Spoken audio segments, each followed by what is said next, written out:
सभी साथियों को नमस्कार। मैं अमित साहू, आपका होस्ट अपने इस न्यू यूट्यूब चैनल के माध्यम से आप सभी देशवासियों के सभी लोगों को सच से रूबरू कराने के लिए अपने एक जागरूकता अभियान के अंतर्गत सभी को जागरूक करने का प्रयास करूंगा। जागरूकता ऐसी जो जानकारी, सच्चाई, तथ्यों पर आधारित होगी। जानकारी ऐसी जो लोगों से छुपाया जा रहा है, जो किसी को पता नहीं है।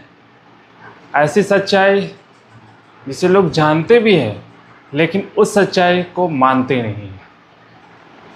उस सच्चाई से लड़ने की ताकत नहीं है।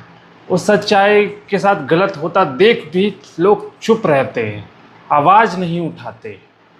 तो ऐसे ही कुछ लोगों को जागरूक करने के लिए, अपने साथ मिलाने के लिए, लोगों को संदिग्ध करने के लिए मैं आपका दोस्त, आपका होस्ट अमित आपको इस चैनल के माध्यम से इस सच्चाई को आपके समक्ष रखने का पूर्णतः प्रयास करूंगा। तो चलिए साथियों, हम एक ऐसे कौभांड को समझने की कोशिश करते हैं जिसे जानकर आपके होश उड़ जाएंगे। एक ऐसा कौभांड जिसे जानने के बाद आपके पैर तले ज़मीन खिसक जाएगी।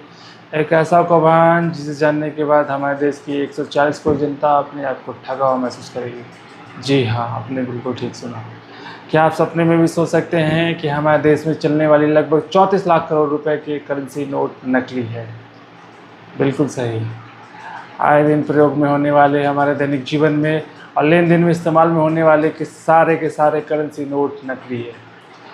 हाल ही में आप लोगों ने अखबार में पढ़ा होगा कि रिजर्व बैंक ऑफ इंडिया ने 3 सिक्योरिटी प्रेस में छपे 88,000 करोड़ रुपए के नोट, करेंसी नोट कहीं गायब कर दिए। ये कोई छोटा मसला नहीं है। जी हाँ, 3 सिक्योरिटी प्रेस में छपे 88,000 करोड़ रुपए के नोट कहीं गायब हो गए हैं, जिसका किसी को कोई पता नहीं। इसे ज़मीन खा गई या आसमान निगल गया, ये कोई नहीं जानता। खबर पर भारत सरकार की ओर से अभी तक कोई भी आधिकारिक बयान जारी नहीं किया गया। ना तो रिजर्व बैंक ऑफ इंडिया ने इस खबर पर अपनी कोई भी आधिकारिक पुष्टि की है। इस खबर को गहराई से समझने की जो ज़रूरत है कि 88,000 करोड़ रुपए जो 3 सिक्योरिटी प्रेस में छापे गए थे, लेकिन ये रिजर्व बैंक ऑफ इंडिया तक कभी पहुंचे ही नहीं। तो ये रुपए कहाँ गए, किन के पास गए, ये किन्हीं को आज तक इस बात का पता नहीं है। आपको ये समझना पड़ेगा कि ये कांड सिर्फ 88,000 करोड़ रुपए की नहीं है, बल्कि इससे कहीं ज़्यादा की है।